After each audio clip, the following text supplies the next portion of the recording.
Bonjour à tous. Je suis Isabelle Schmitz, je suis journaliste au Figaro hors série et au Figaro Histoire. Je suis très heureuse d'animer cette table ronde avec nos trois intervenants, frère Adrien Candiard, bonjour, Nadia Picaretta, bonjour, et Benoît Laplaise. Bonjour. Merci à tous les trois d'être avec nous pour évoquer un thème important, crucial et délicat en même temps. Dialogue et annonce avec les musulmans, faut-il choisir ? Alors, frère Adrien Candiard, vous êtes dominicain, vous vivez au Caire, vous étudiez à l'IDEO et enseignez peut-être, vous allez nous le dire. Vous êtes l'auteur de nombreux livres remarqués qui ont l'avantage d'être à la fois très éclairants, profonds et courts. Le volume a l'avantage de ne pas décourager le lecteur au départ, mais quand on ouvre la première page, on est pris, littéralement pris, et voilà, vos livres donnent envie d'être lus, relus et médités. Je citerai Aphilémon sur la liberté chrétienne, Veilleur, où en est la nuit, En finir avec la tolérance, point d'interrogation. Et pour le sujet qui nous occupe aujourd'hui, comprendre l'islam, ou plutôt pourquoi on n'y comprend rien, et récemment, du fanatisme quand la religion est malade. Est-ce que vous pourriez nous expliquer quelle est la mission de l'IDEO, l'Institut dominicain d'études orientales du Caire, c'est ça ? Oui. Et la vôtre en particulier ? Alors, l'IDEO a été fondé dans les années 50, et là, on est au cœur de notre sujet.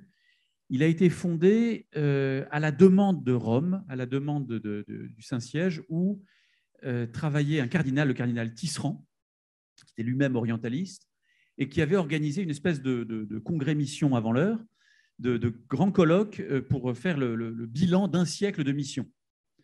Depuis le milieu du 19e, il y avait eu des missionnaires catholiques envoyés dans le monde entier, et quand on fait le bilan au bout d'un siècle, on s'aperçoit qu'on a créé des églises nouvelles un peu partout dans le monde, avec un clergé local qu'on va commencer à voir apparaître au concile. On va prendre conscience de cette nouvelle réalité qu'est l'Église du fait de ces missions-là. Et remarque le cardinal Tisserand, il y a une partie du monde où cet élan missionnaire n'a pas produit les mêmes fruits, et c'est le monde musulman.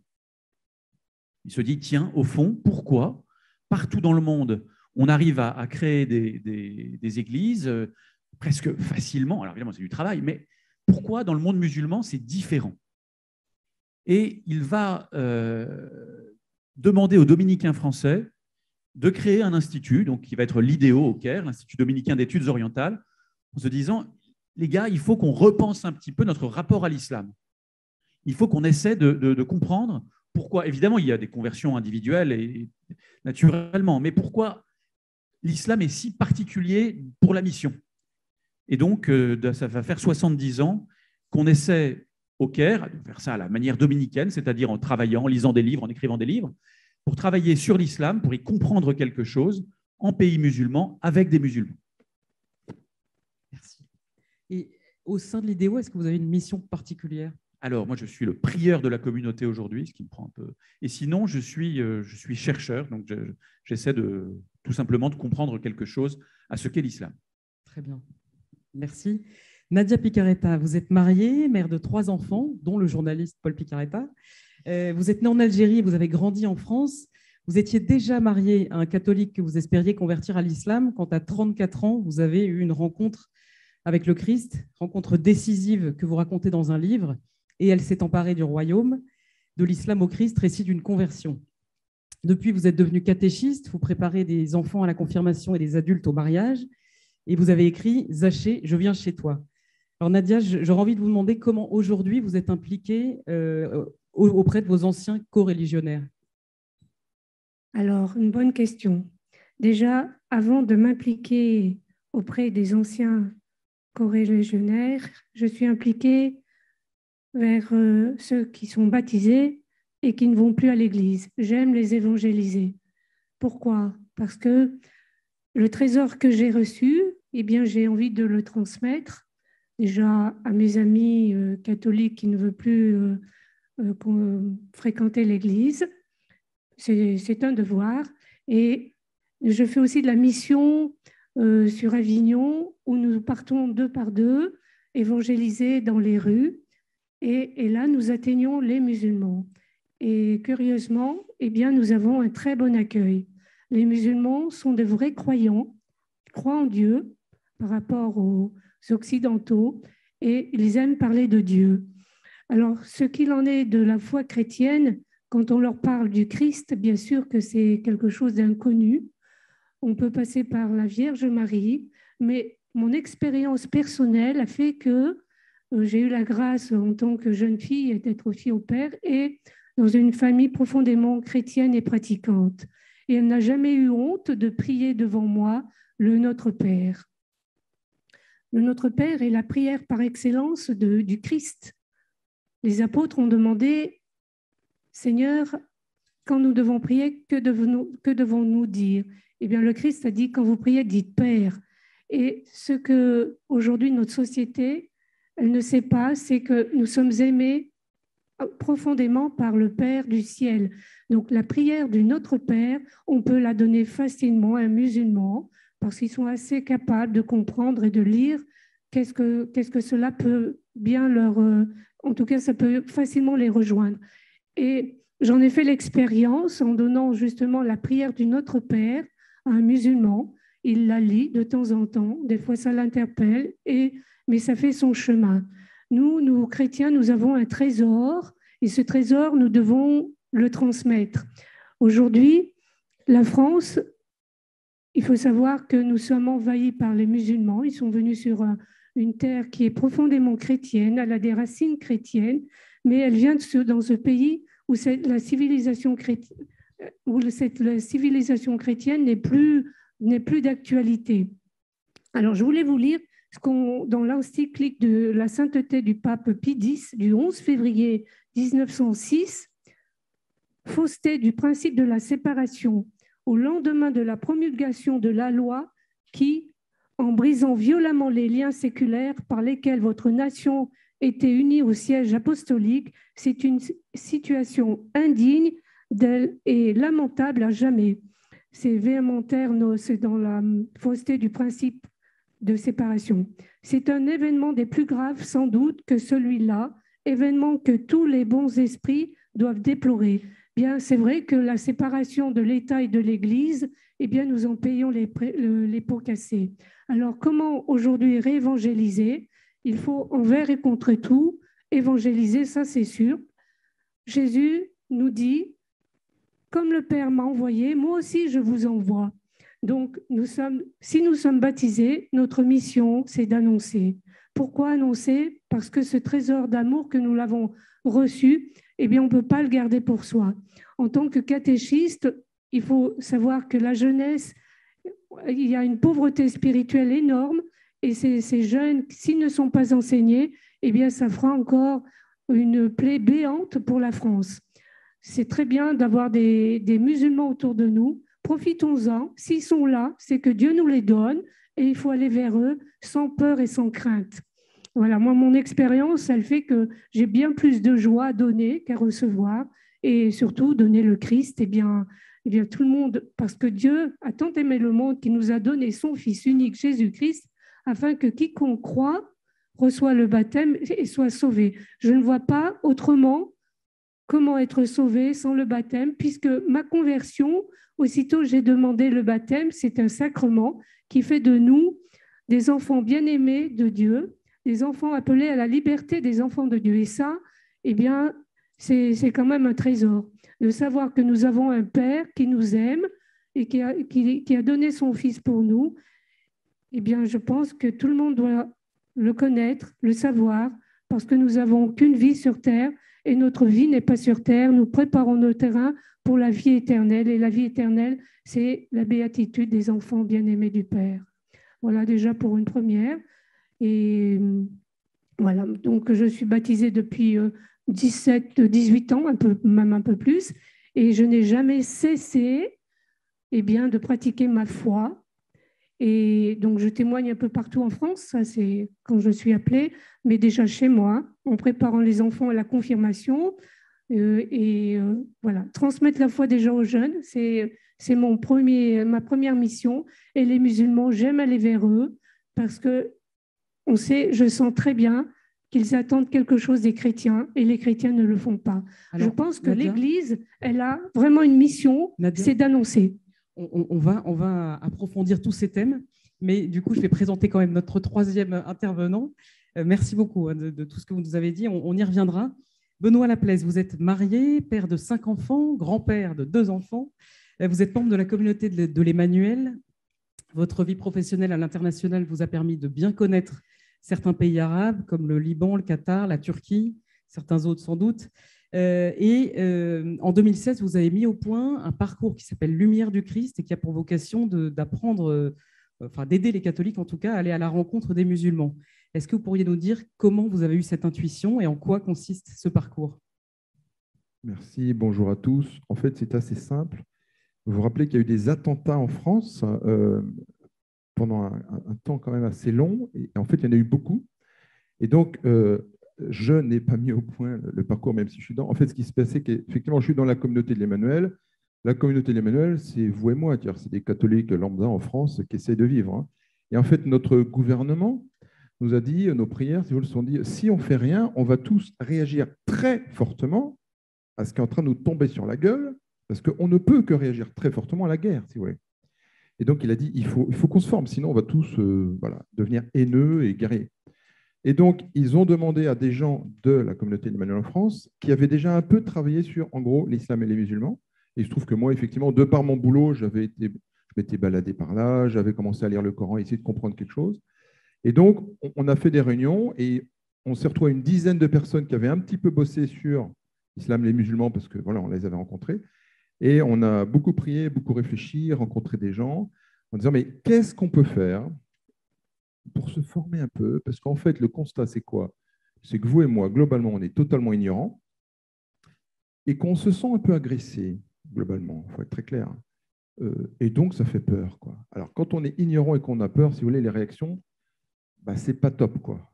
Donc, il faut sortir de l'ignorance et sortir de ce sentiment d'agression. Ça ne veut pas dire qu'il n'y a pas d'agression, mais il faut, disons, un peu construire et réfléchir autour de ça et évidemment prier quand on est chrétien.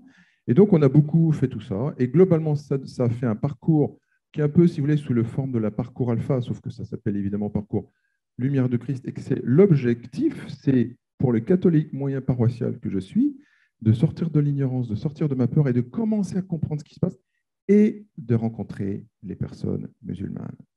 Parce que je rappelle que sur entre 5 et 10 millions de personnes musulmanes en France, il n'y a pas eu 5 et 10 millions d'attentats. Donc, ceux qui font les attentats, il y en a. Mais la plupart de vos voisins, de vos collègues, de vos fournisseurs, de vos clients, etc., sont, je dirais, des musulmans, entre guillemets, normaux, évidemment, qui aiment leurs femmes, leurs gamins, qui ont des problèmes comme vous, de bagnole, de boulot, etc. Et donc, nous, on a créé ce parcours pour juste être presque normaux et aller un peu à la rencontre, normalement, et commencer à parler avec ces gens-là, et puis aller plus loin dans un témoignage, voilà, tout simplement. Alors, quand on aborde ces thèmes qui touchent à l'islam, aux musulmans, vous avez évoqué les attentats du Bataclan, une certaine peur qu'on a face à tout cela. Il semble important de faire la distinction entre l'islam politique et les personnes musulmanes. Est-ce que vous pourriez nous en parler? Vaste sujet. Alors, la difficulté, si vous voulez, c'est que, évidemment, si vous regardez la télé et les médias, il y a des images. Puis pareil, des fois, il y a des paroles. Moi, par exemple, à chaque fois qu'il y avait un attentat, je bouclais ma télé. Parce que vous regardez ce truc-là, vous devenez fou, quoi. C'est normal. Et c'est fait pour d'ailleurs. Donc, je priais. Bon, alors, évidemment, il y a une espèce de réalité d'islam politique partout, alors Moyen-Orient. Pour ceux qui veulent vraiment connaître la politique, il faut se demander ce que nos services secrets occidentaux ont fait au Moyen-Orient pendant un siècle. Tous les coups d'État, c'est nous. Donc, bon, quand je dis nous, c'est CIA, MI6, etc. Donc, les grandes déstabilisations, on est un tout petit peu dedans. Bon. Mais après, si vous fermez votre télé, votre radio, votre iPhone et que vous regardez le voisin de gauche, le voisin de droite, le conducteur de taxi, en fait, vous pouvez parler avec ces gens-là simplement. La dernière fois, il y avait une panne de bus, je prends un taxi, le gars est kabyle, super discussion pendant 10 minutes. Oui. Donc, première distinction, ce qu'on peut appeler l'islam de cœur, je crois que c'est une expression de Christian Tchergé, le cœur profond du musulman qui s'appelle Abdelkader et qui prie, le pauvre. Enfin, je veux dire, moi, je suis né de parents catholiques, je suis catholique, lui, il est marocain, il est né là-bas, qu'est-ce que vous voulez? Il n'y peut rien, vous comprenez? Il a un cœur, il a des tripes, il est comme tout le monde. Hein. Et donc, on peut comprendre, évidemment, qu'il y a beaucoup de ces personnes qui ont un cœur, c'est l'islam de cœur. À côté, il y a évidemment des structures politiques avec des ambitions, etc. Peut-être qu'il ne faut pas confondre les deux. Voilà. Il faut arriver intellectuellement à se dire, mon voisin, mon collègue, le prof de maths de ma fille, etc., c'est peut-être pas forcément le salafiste qui veut couper tout le monde en miettes, quoi. Et si on arrive vraiment à se faire un mur, alors on peut commencer à discuter avec ces gens-là en étant soi-même. Mais déjà, et estimer que ce gars-là est un priant sincère. Il est né là-dedans. C'est un croyant sincère, c'est un priant sincère. Donc déjà, ce petit travail tout simple que Maritain a fait pour les communistes, il a dit le problème du monde, c'est qu'il y a plein de gens qui ont un esprit sec et un cœur sec, tous nuls, ou alors un esprit doux, mais un esprit lâche et un cœur doux. Dire tout le monde est gentil, tout le monde est beau. Non, non. Il faut un cœur doux. D'ailleurs, regardez que le Christ, il est que comme ça. Un cœur doux pour la personne.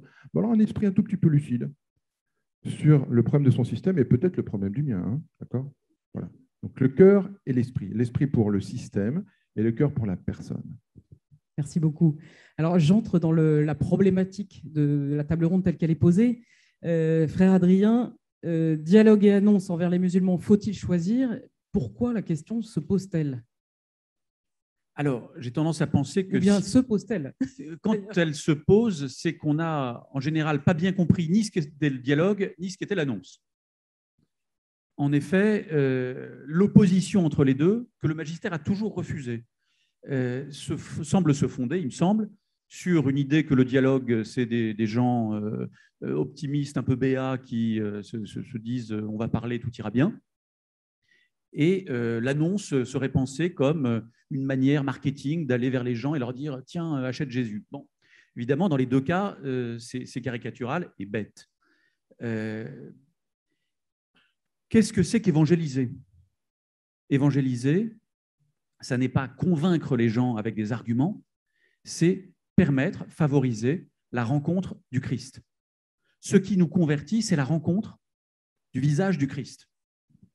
Et donc, la question qu'on doit se poser comme croyant, c'est comment favoriser chez les autres cette rencontre avec le Christ.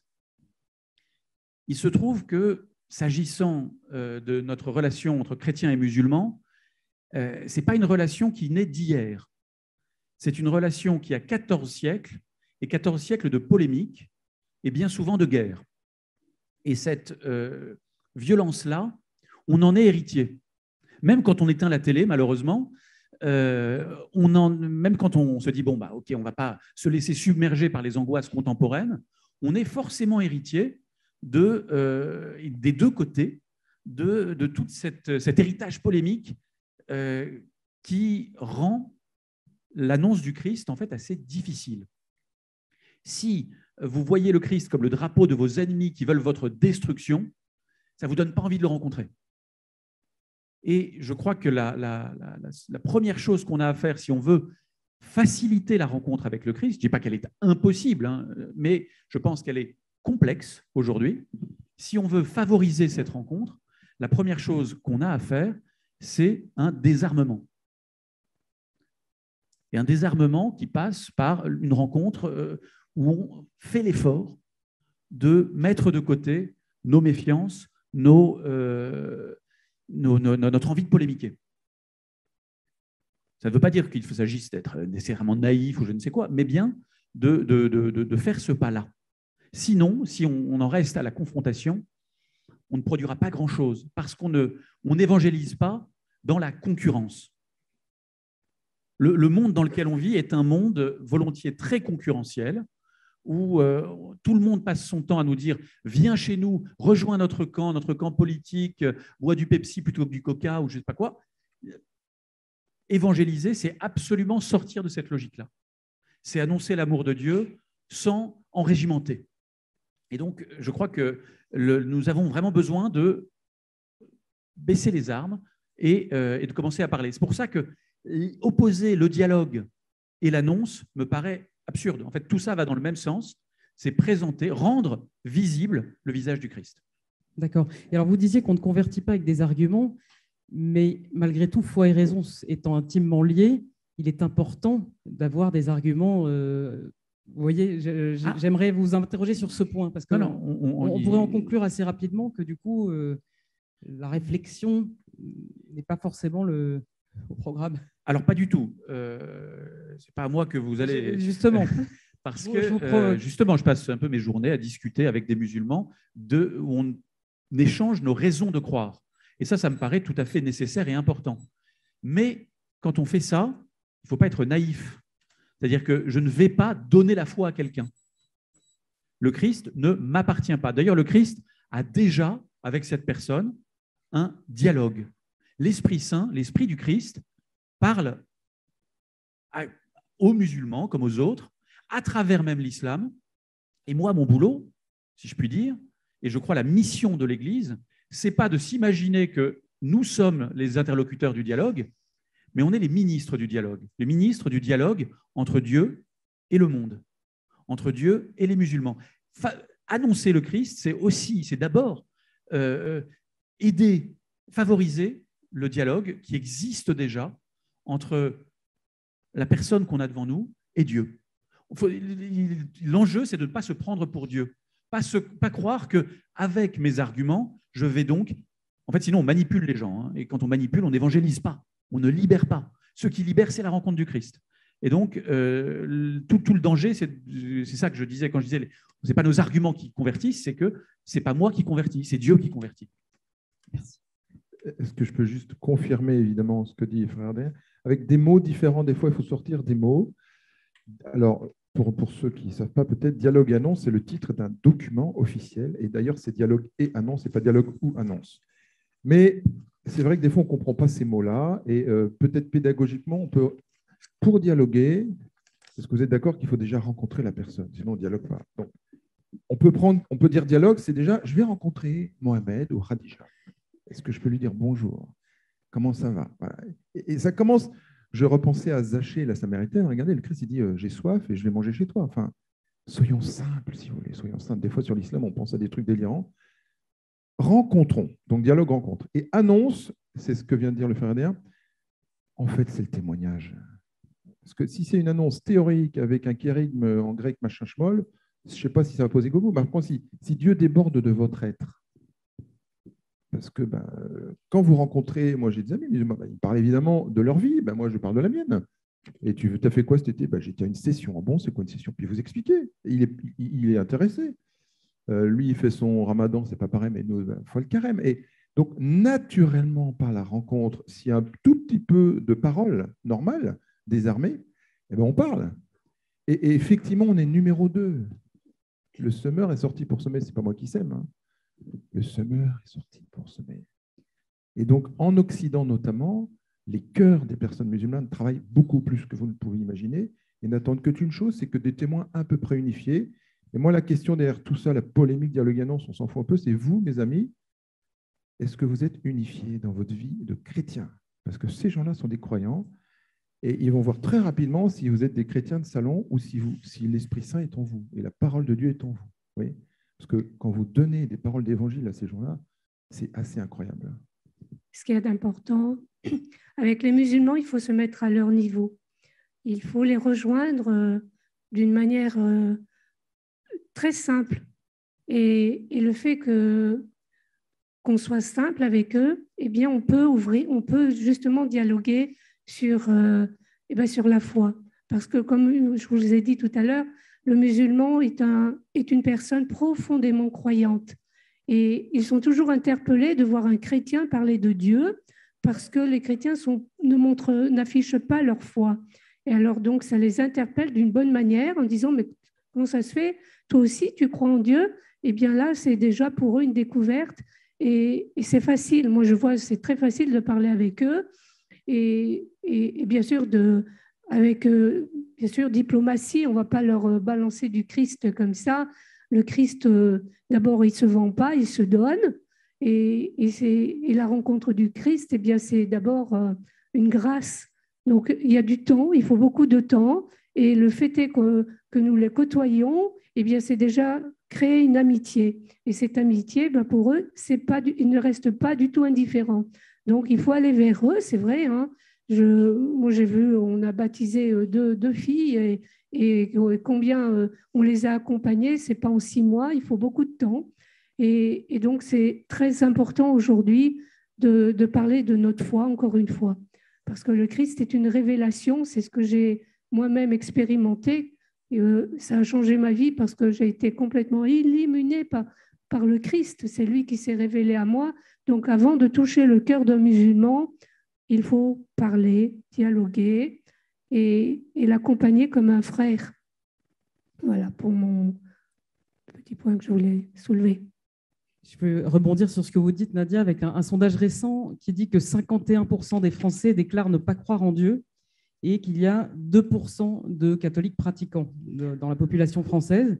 Donc, on peut se demander si ces 2% n'ont pas une longueur d'avance sur leurs compatriotes athées pour discuter avec les musulmans et avoir un respect de Dieu en commun. Absolument. Le fait est de voir des chrétiens qui sont fervents et pratiquants, eh bien, les musulmans les remarquent. Ils sont vus et remarqués. Ce qui me choque, encore une fois, je vais le redire, c'est de voir ces catholiques qui ne pratiquent plus. Ça donne un faux témoignage pour les musulmans, parce qu'on les met tous dans un même sac. Et donc, le Christ visible, eh bien, le musulman ne peut pas le reconnaître. Et c'est en allant vers eux, encore une fois, où on a des merveilles et des conversions. Donc, oui, il faut que je redis encore une fois, que les catholiques doivent être visibles pour que les musulmans les voient et se disent, mais ces gens-là, eux aussi, croient en Dieu. Voilà, voilà. Et je voulais justement, ce que dit Jean-Baptiste, le père Jean-Baptiste dit, un tiers des néophytes en France abandonnent ou disparaissent 3 ans plus tard.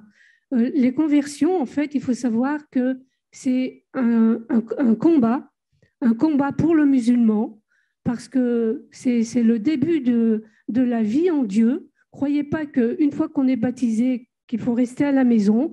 Il faut vraiment vivre des sacrements. Les sacrements, il faut les rappeler. Les 7 sacrements, ils nous sont donnés de l'Église. Et c'est un immense combat. Le père Jean-Baptiste en a fait l'expérience. Je l'ai rencontré dans le Gers.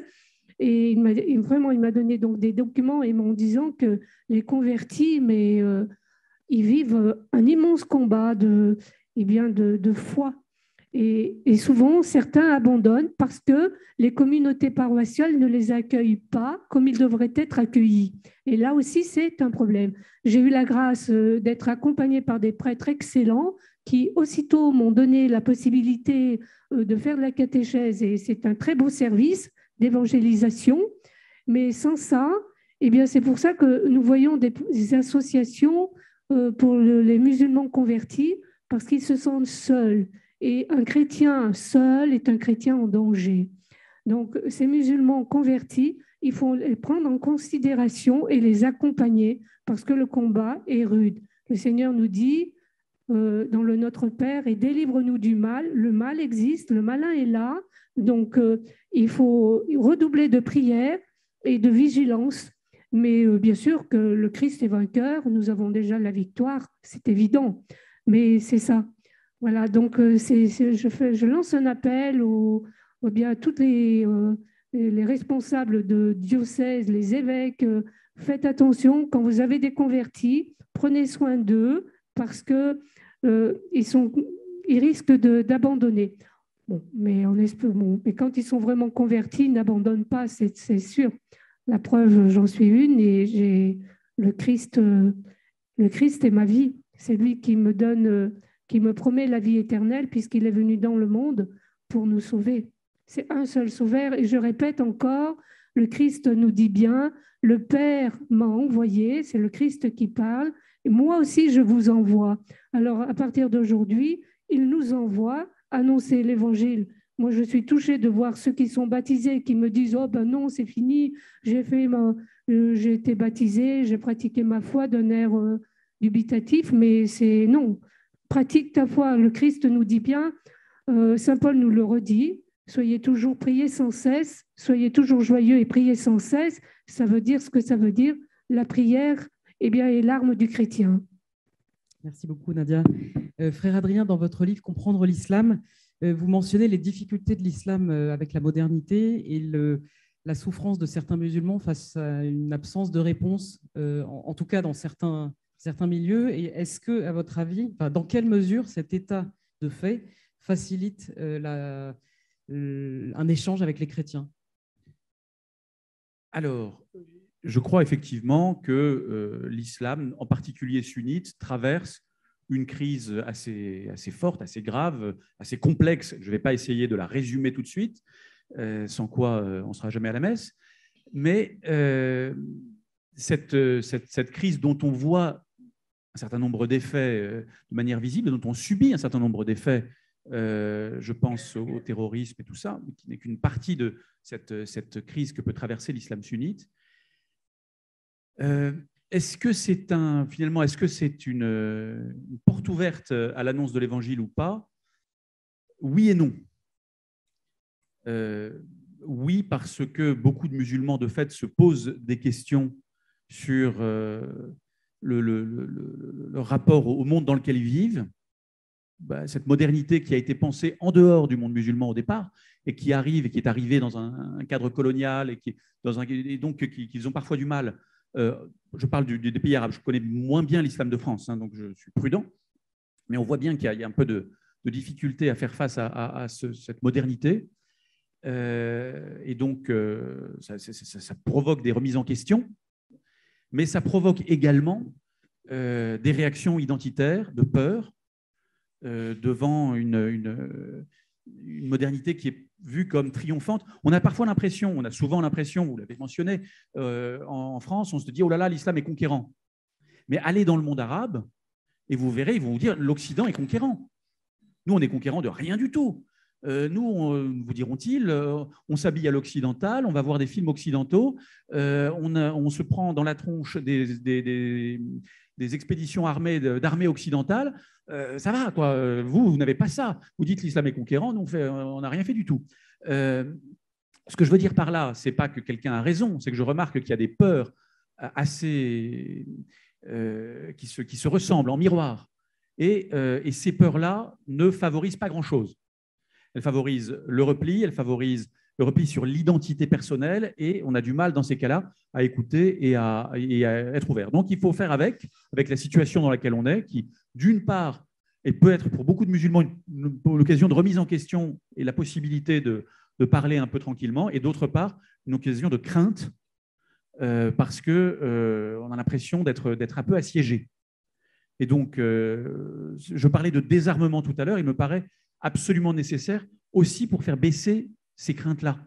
Pour dire, bon, je ne viens pas pour t'assiéger, je ne perçois pas le dialogue comme une stratégie pour derrière te faire une prise de judo et profiter de ta faiblesse, et tac, je vais mettre le bon argument. Ce n'est pas ça. Il s'agit de faire vraiment baisser les tensions pour que le Christ puisse être annoncé. Benoît, est-ce que vous voulez réagir à ça? Et peut-être sur l'islam de France aussi, parce que l'aspect conquérant, on peut le voir en tout cas dans certains quartiers où il est très visible avec une rupture par rapport au style de vie occidental. Et du coup, que répondriez-vous à ceux qui s'inquiètent de cela? Et est-ce que l'évangélisation peut être une réponse? Alors, si on regarde l'islam occidental, en fait, hein, pas forcément qu'en France, même si la France, il y a beaucoup de personnes de tradition musulmane, il y a pas mal de gens qui disent que c'est extraordinaire. On peut avoir très, très peur au niveau politique, mais c'est quand même la première fois depuis 14 siècles que vous trouvez facilement des musulmans, à la limite, dans votre rue et dans votre environnement. Et si jamais vous êtes un peu chrétien de l'intérieur, vous dites c'est génial, je vais pouvoir le rencontrer, je peux lui faire des prises de judo à la marketing, je vais pouvoir le rencontrer et discuter. Parce qu'effectivement, pensons à nos arrière-grands-parents. Il faut rentrer dans ce qu'on appelle, qu'est-ce que c'est qu'une structure d'identité? Nos arrière-grands-parents en France, ils étaient tous plus ou moins dans la campagne, ils croyaient tous plus ou moins en Dieu. Il y avait des choses très claires dans leur tête, comprenez? Et quand vous avez des choses très claires dans la tête qui sont de l'ordre de la tradition, de la filiation, de mes parents, de ma géographie, de mon village, ce qui est très fort au Moyen-Orient, cette espèce de lignée, si vous voulez, d'enracinement, et une foi naturelle en Dieu. Ils ne pratiquent pas tous les musulmans, mais pour eux, c'est évident que Dieu existe. Et quand ils arrivent en France, soit qu'ils arrivent, soit même que c'est la troisième génération, ils se prennent une société liquide postmoderne qui ne croit plus en rien. Alors, d'un côté, la liberté les aspire, parce qu'évidemment, il y en a pas mal qui souffrent d'une tradition, voire de discrimination, il faut être très clair hein, pour certaines femmes, etc. Ça les aspire. Et de l'autre côté, cette liberté qui a tout dissous, il suffit de parler à des musulmans en France. Hein. Alors maintenant, il y a deux hommes qui peuvent avoir un enfant fabriqué par eux. Alors là, ils rejettent ça assez violemment, voire plus que violemment. C'est un réflexe d'une personne qui a une tradition très familiale, très ancrée, même en Afrique, et qui croit en Dieu, qui dit, mais ce truc-là, c'est n'importe quoi. Donc là, l'Occident est repoussoir. Donc ils sont schizophrènes parce qu'ils sont en France et d'un côté, la liberté, c'est cool, la liberté intellectuelle, la liberté de s'habiller quand on est une femme, etc. Mais de l'autre côté, cette liberté qui dissout la famille, qui dissout ce que c'est que le père et la femme, le faire extrêmement peur. Et donc, ils sont paumés. Moi, j'en connais plein. Il me dit, mais c'est très difficile quand on est un musulman à peu près normal. Moi, j'en connais qui font des thèses, enfin, des gens intelligents. Parce qu'encore une fois, les cités, c'est bien, mais je rappelle qu'il n'y a pas 5 millions de musulmans en cité. Hein. Il y en a 500 000. Donc, il y a 4, 5, 6 millions qui sont vos collègues, qui sont des agrégés, qui sont des je ne sais pas quoi, mais qui ont cette structure d'identité un peu qui se balance entre la tradition, c'est bien, mais c'est lourd, mais alors votre liberté qui bouffe tout, j'en veux pas non plus. Et donc, sont paumés, entre guillemets. Et c'est là qu'effectivement, si vous et moi, on est à peu près dans l'Esprit Saint et qu'on montre qu'on a une tradition, mais je dirais qu'il y a 2000 ans, elle n'est pas juste mes parents, elle est enracinée dans, on va dire un gros mot, une anthropologie chrétienne à peu près bien foutue, et que l'Esprit Saint passe avec une certaine gentillesse, mais aussi, voilà, ben là, franchement, en général, le cœur de la personne de tradition musulmane qui cherche, il chope ça. Et comme a dit très bien dit frère Adrien Conner, ce n'est pas nous. Je pourrais vous citer, il y a Jean-Paul II qui a des très belles paroles qui dit, vous savez, il faut respecter deux libertés, celle de la personne et celle de l'Esprit Saint. Donc l'Esprit Saint, il est numéro 1. Et en Occident, il bosse beaucoup. Simplement, nous, il faut qu'on soit un peu des témoins comme des panneaux réflecteurs, parce que s'ils ne trouvent personne, comme des gars comme nous, qui ont un petit évangile dans la poche, qui peut leur filer au bout de la 5e... Lis juste, moi je leur dis, vous savez, l'évangile, c'est un peu culturellement européen. Lis Jésus. Alors là, en général, Jésus est carrément, sacramentellement vivant dans l'évangile pour eux. Hein. Donc, vous voyez ce que je veux dire, il y a une vraie tension, parce qu'une tension sociale chez nous, on le voit bien, d'une société qui est complètement paumée, qui fait n'importe quoi, qui, eux, les percutent encore plus fort que nous, catholiques, qui sommes déjà percutés. Et il y a, en fait, quelque part dans cette crise à la fois sociétale de foi, une vraie opportunité si nous, on a un cœur et une intelligence unifiés et qu'on ait un rencontre et témoignage. Voilà. Les cités, après, c'est une autre histoire, mais après, il faut juste... là, on parle de relations, je dirais, personnelles. Après, on peut réfléchir, mais c'est peut-être une autre table ronde, sur quand on est en position d'autorité, vous êtes préfet, vous êtes policier, vous êtes directeur d'école et directeur d'hôpital, vous faites quoi? Ça, il y a des formations pour ça, oui. Il ne faut pas faire n'importe quoi, parce que sinon, après... Voilà. Merci beaucoup. On parle de rencontres et de dialogue. Frère Adrien, à votre avis, faut-il être formé pour dialoguer avec les musulmans? On aimerait tous aller à l'IDEO du Caire plusieurs années pour étudier, mais c'est pas le cas. Ce qui est bien, c'est que l'Église catholique, c'est un corps, comme disait saint Paul, dans lequel tout le monde n'a pas la même fonction et tout le monde ne fait pas la même chose. Et ça, c'est super. Tout le monde n'a pas 10 ans de sa vie à consacrer à lire des textes en arabe médiéval, de théologie abstraite. C'est normal. Et on n'a pas besoin de ça. Ce qui est bien, en revanche, c'est qu'on puisse aussi utiliser l'expérience des uns et des autres. Personne n'a la science infuse en matière d'annonce de l'Évangile aux musulmans.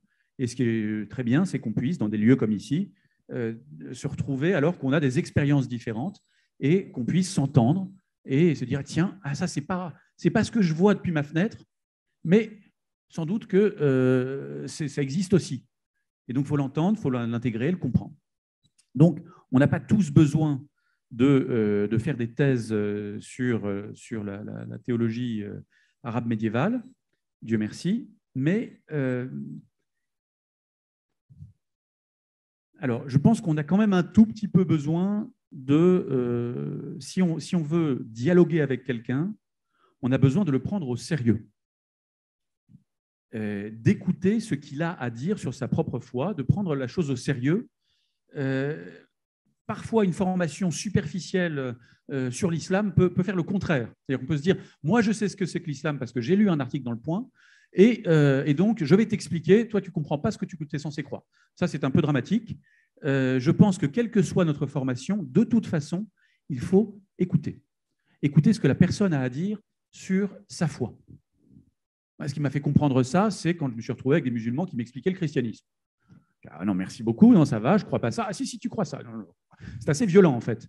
Je me suis dit, est-ce que moi, je ne suis pas parfois un peu tenté de faire ça au nom de ma connaissance de l'islam? Donc, ça peut être un petit peu dangereux. De toute façon, on a besoin d'écouter. Ensuite, on se dit toujours, on a envie d'être bien formé parce qu'on a du mal à parler de notre propre foi. La formation, on espère, elle n'est pas tellement sur l'autre, elle est d'abord sur nous, sur nous-mêmes. parce qu'on se dit, mais je ne vais pas avoir les mots pour parler de ma foi. Je ne saurais pas faire.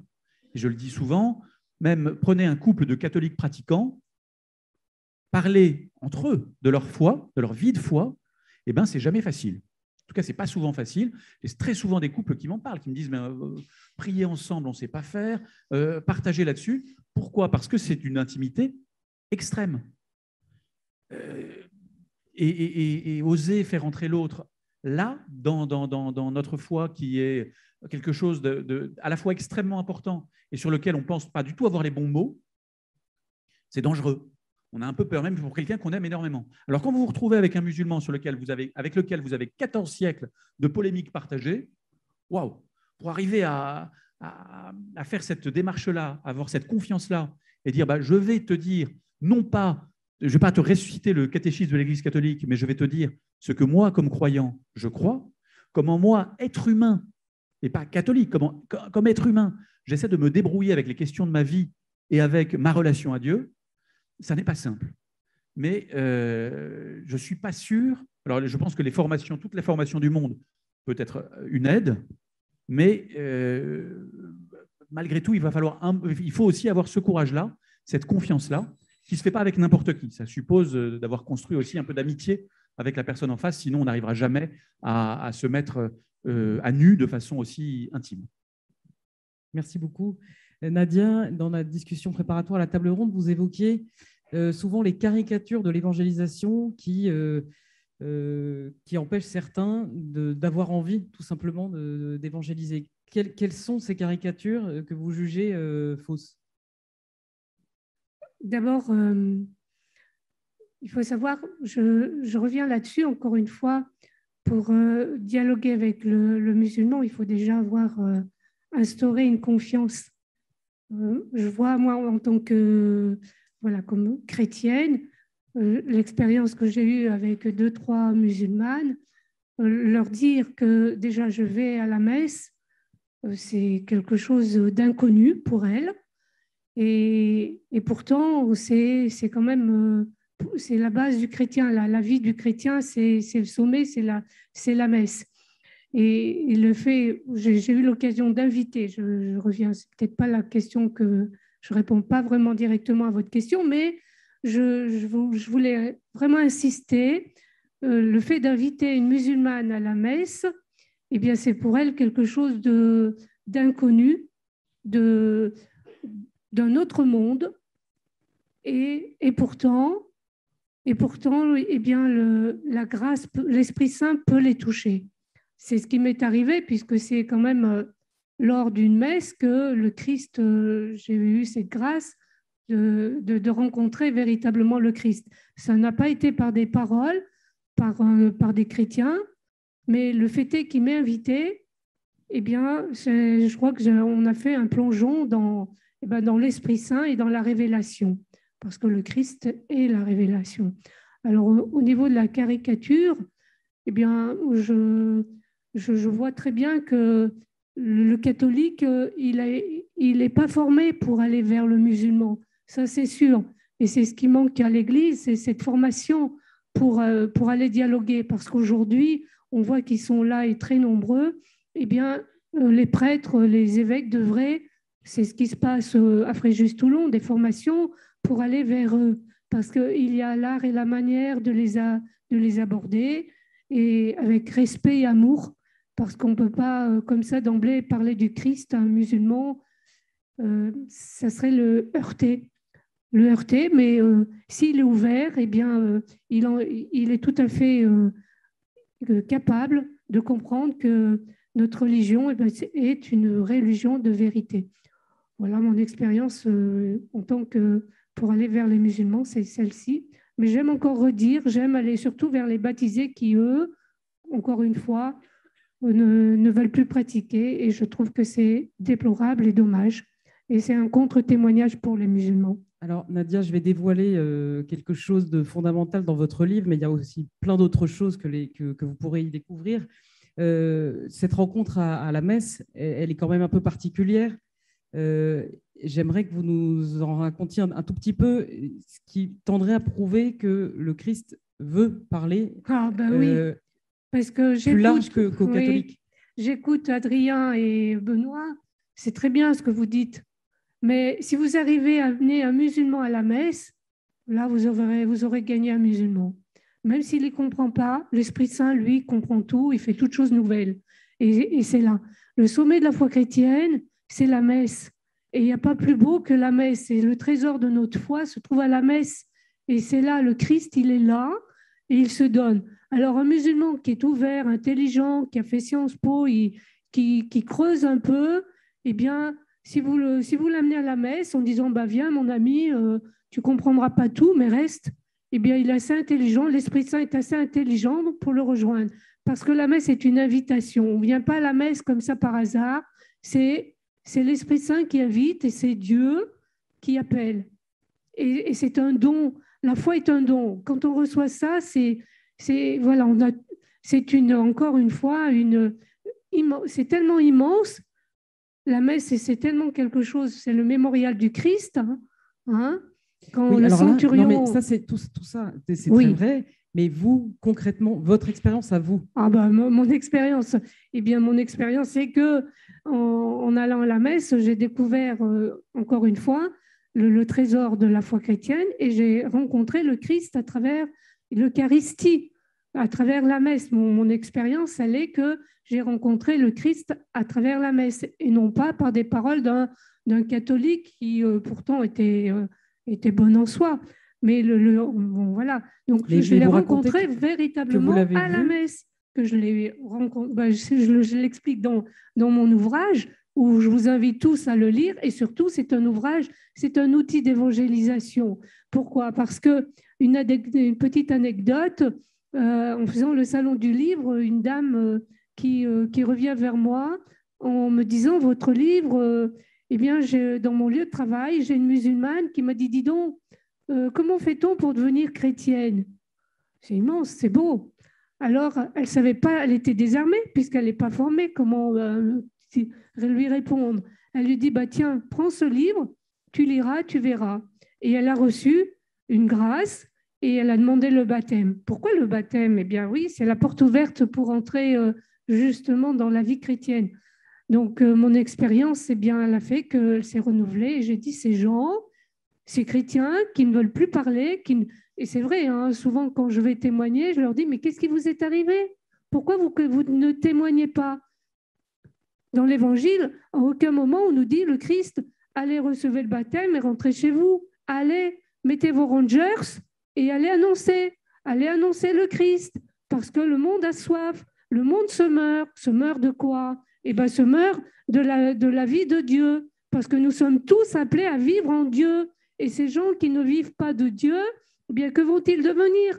Que vont-ils devenir ces pécheurs, nous dit le curé d'Ars qui pleurait. Que vont-ils devenir ces hommes, ces pécheurs? Eh bien là, c'est pourquoi, donc, n'hésitons pas à vraiment à témoigner et à inviter. L'Esprit Saint, lui, c'est lui qui fait. Nous, on est complètement pauvres, hein.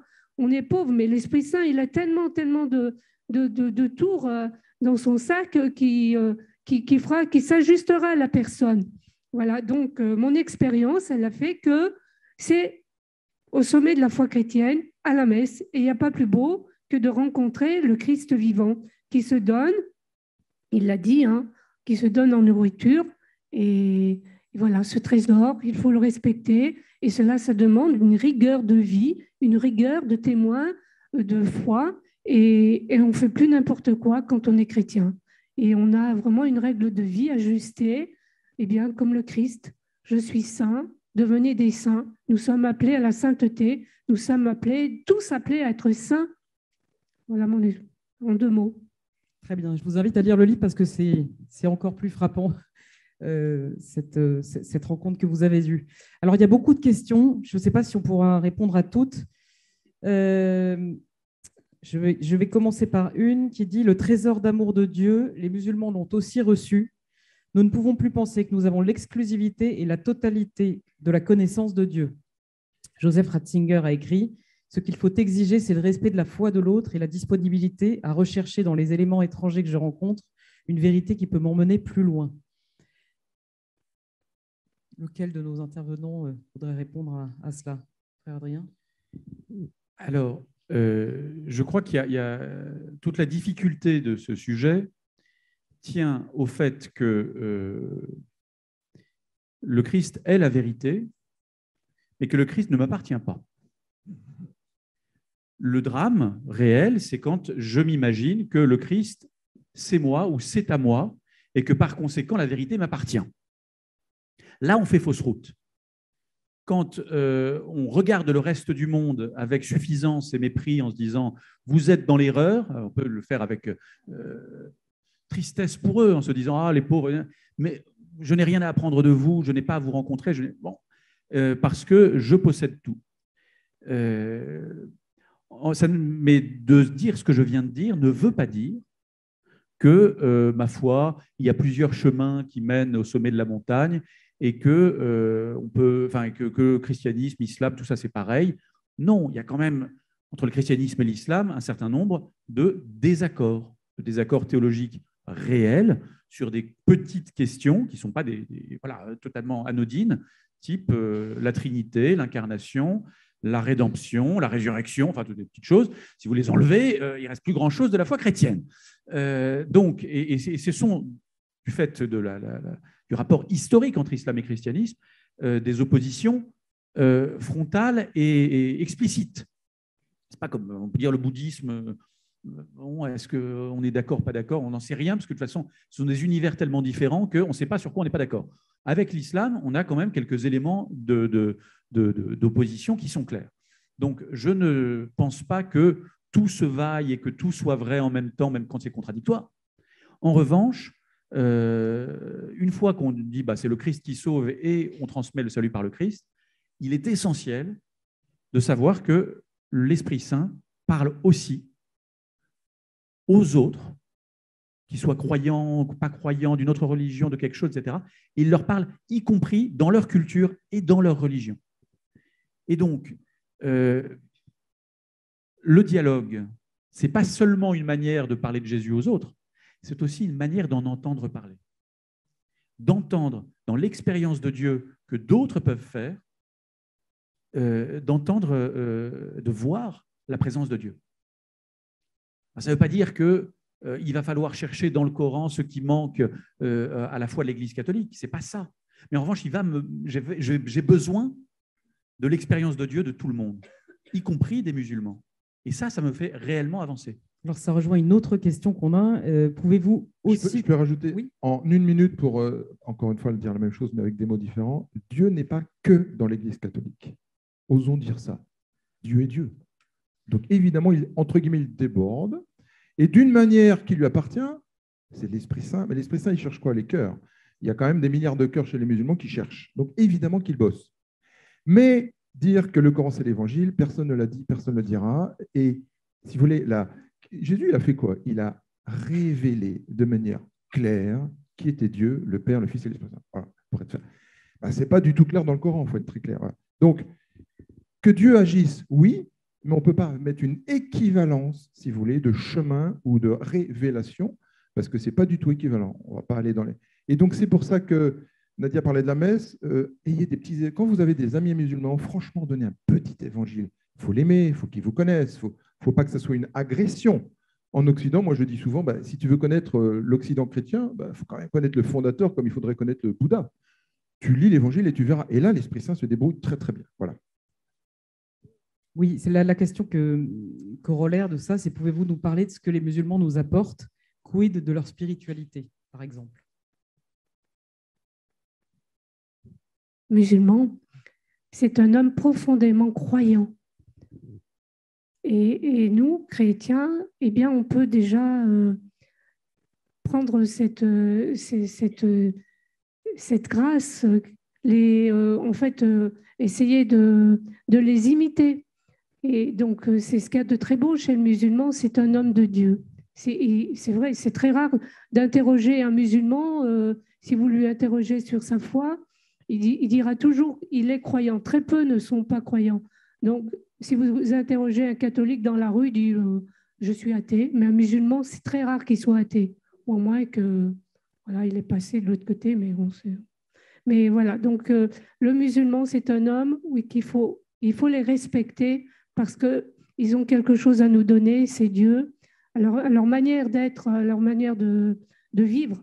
Donc, on peut les copier, on peut vraiment les imiter dans ce sens, parce qu'ils sont profondément croyants. Oui, j'ai un tout petit, une petite difficulté qui est fréquente et qui est en fait un peu normale. On parle depuis le début, et on peut difficilement faire autrement, des musulmans en général, comme si c'était un grand tout où tout le monde est pareil. Ce n'est pas le village des Schtroumpfs du tout. Et c'est normal.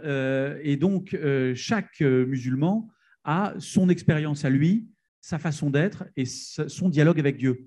Et déjà, il y a une diversité culturelle considérable entre un Indonésien et un Sénégalais. C'est quand même pas tout à fait le même univers. C'est pas la même, c'est normal. Et l'islam est donc une très très grande diversité. Donc, on ne peut pas totalement réduire 1,5 milliard de musulmans à un archétype. Et Dieu parle au cœur de chacun, et chacun peut avoir une expérience de Dieu qui va m'apporter quelque chose, qui va...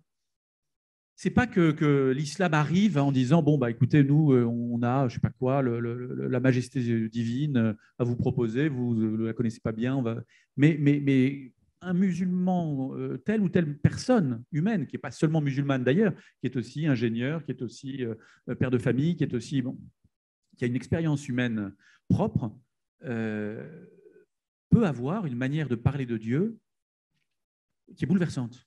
Mais c'est ce que je le dis souvent, c'est ce qui me touche le plus dans ma vie, en fait, je crois. C'est quand je me retrouve à discuter avec un ami musulman et qu'on parle de Dieu, et qu'à un moment, j'entends l'Esprit Saint dans sa manière de parler de Dieu. Je me dis, bah, Dieu est présent dans sa vie. Waouh! L'Esprit du Christ est présent dans sa vie. Alors, je pense qu'il est présent même quand je ne le vois pas. Hein. Mais quand je le vois, je suis assez... je veux rendre grâce à Dieu pour ça. D'abord pour lui, et puis pour moi. Parce que je me dis, tiens, Dieu est plus grand que mon cœur, Dieu est plus grand que moi, Dieu ne m'appartient pas. Et Dieu se révèle à moi aussi à travers l'expérience de quelqu'un d'autre. Je trouve que ce serait dommage. Vraiment, moi j'ai le souci des musulmans, de dire, ils ont leur foi, ils ont leur Dieu, ils peuvent très bien être sauvés. Moi, je crois que le fait est que la grâce que j'ai reçue m'a fait comprendre, en tout cas le Christ m'a fait comprendre qu'il était le sauveur. Il est venu sur la terre, vrai Dieu, vrai homme, comme sauveur pour tous les hommes, autant, et aussi pour les musulmans. Alors dire que les musulmans sont sauvés, soit la miséricorde est là, nous, on n'est pas Dieu pour dire qu'ils sont sauvés ou pas, mais leur donner cette révélation, leur dire que le Christ est venu sauver tous les hommes, c'est une nécessité d'annoncer pour qu'eux aussi fassent leur chemin. On ne va pas les convertir, encore une fois, mais annoncer, c'est très, très, très important. Donc, quand on me dit les musulmans sont sauvés à leur façon, le Dieu pourra faire quelque chose, je ne suis pas tout à fait d'accord, parce que si j'ai reçu le Christ, ce n'est pas pour rien, c'est pour que moi aussi je sois sauvée et que j'annonce. Alors, il y avait une question précisément, vous parlez de baptême, mais un musulman peut-il être sauvé sans baptême? La miséricorde sera là, on ne peut jamais juger, ce n'est pas nous à dire il sera sauvé ou pas, et c'est vraiment Dieu qui a la réponse. Mais le baptême, dans tout l'évangile, Saint Paul, quand il est terrassé sur la route de Damas, il est reçu par Ananie. 3 jours, il est aveugle et il retrouve la vue. Et il lui dit, que dois-je faire? Eh bien, Ananie lui dit, reçois le baptême.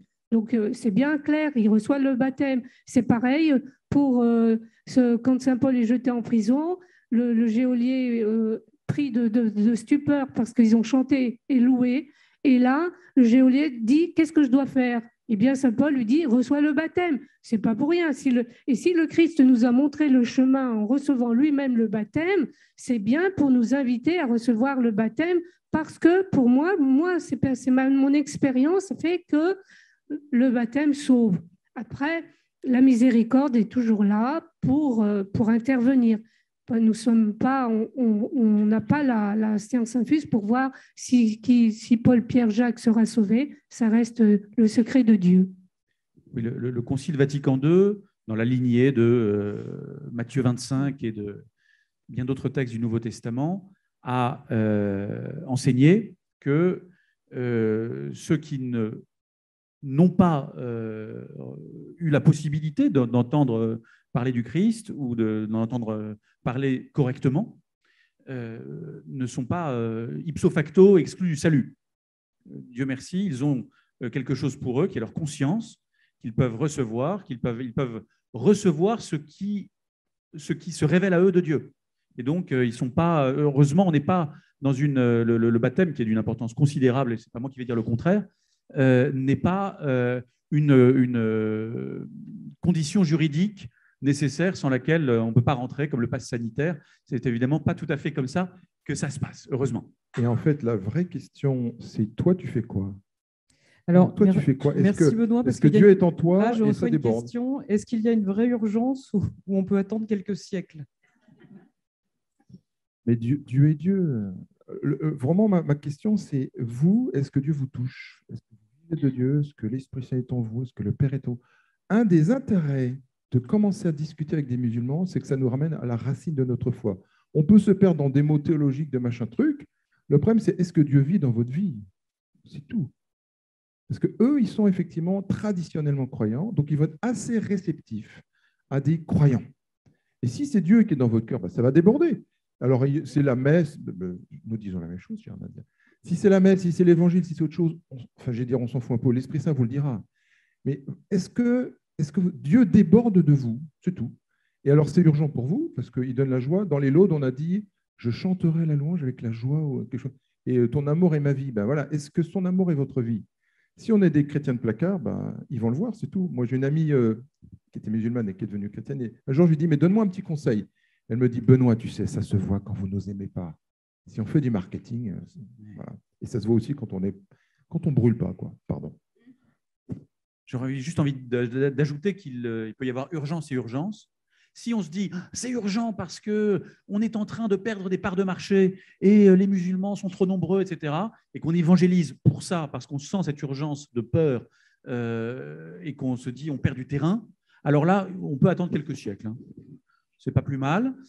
Si l'urgence, c'est celle de la joie de l'évangile, si on évangélise non pas contre, mais parce qu'on a quelque chose à annoncer, alors là, il y a certainement urgence. N'attendons pas quelques siècles, il sera trop tard, parce que les musulmans sont des conquérants.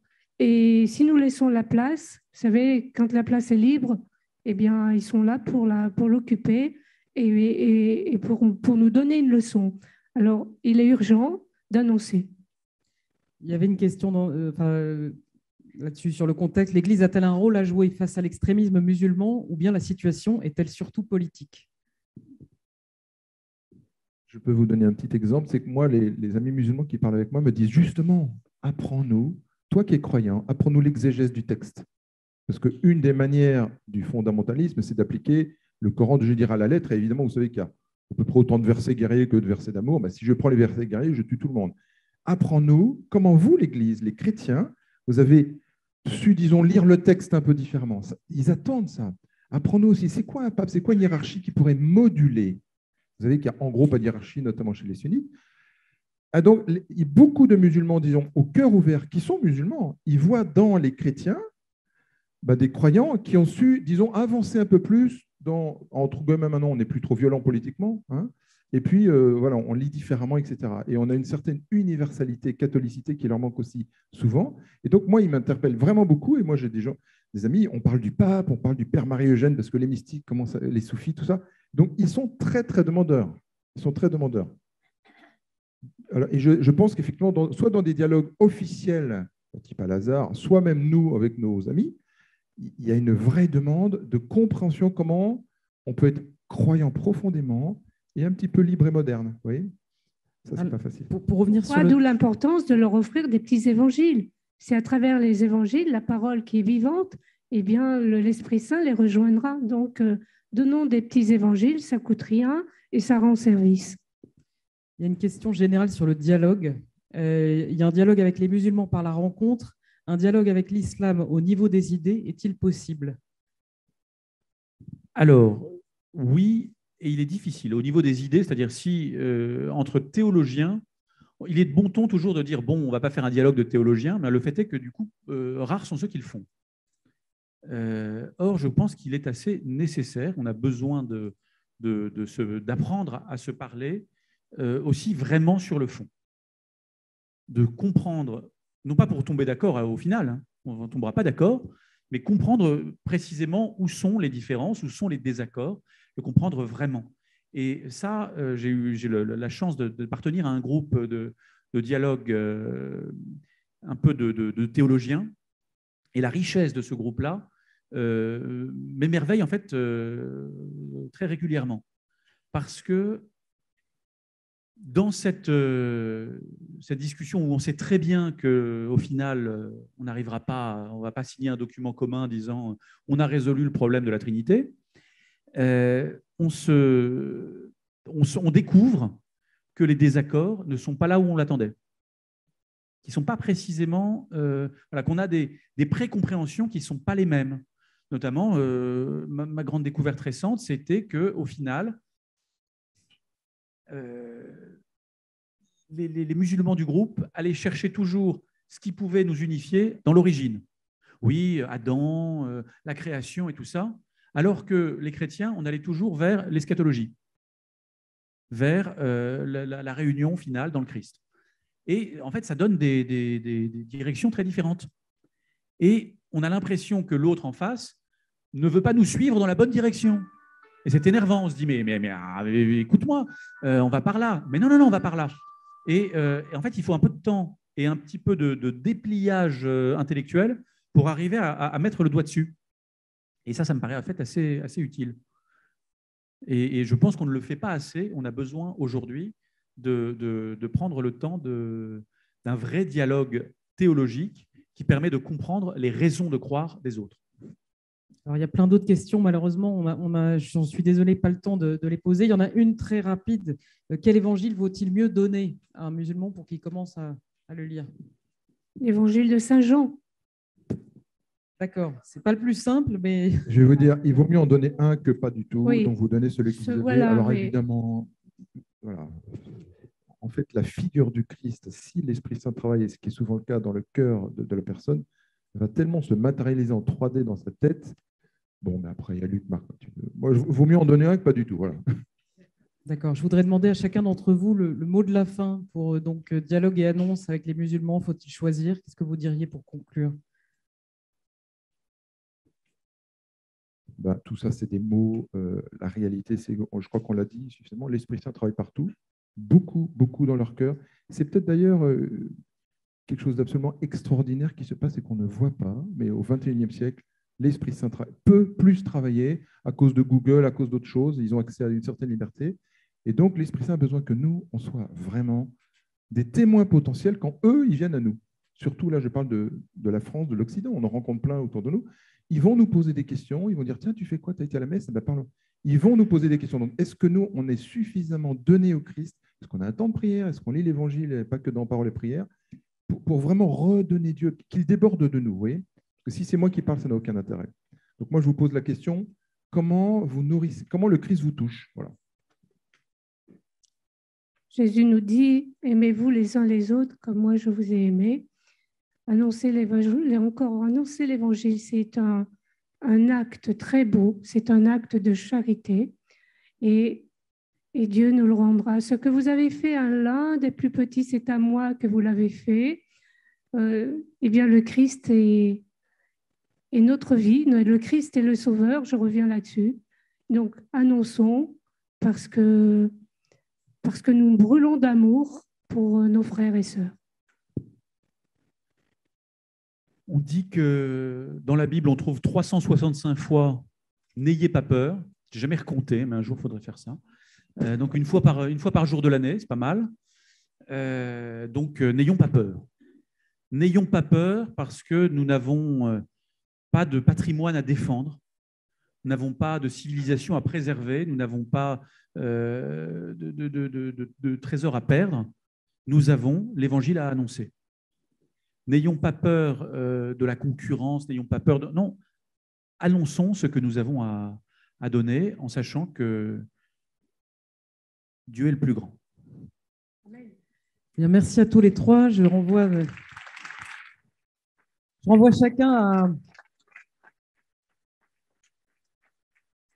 chacun à vos ouvrages. Il y avait aussi une question sur la violence dans le Coran, qui est, voilà, les appels à la violence envers les chrétiens. Je vous renvoie au livre du Père Adrien sur le Coran, un livre très intéressant aussi du Père François Jourdan, Dieu des chrétiens, Dieu des musulmans. Et voilà, vous pourrez approfondir toutes ces questions et peut-être. Et elle s'est emparée du royaume. Avec la star Allez-y. Nadia. Et elle s'est emparée du royaume, bien sûr. Et moi, j'en écris pas pour que vous achetiez les leurs.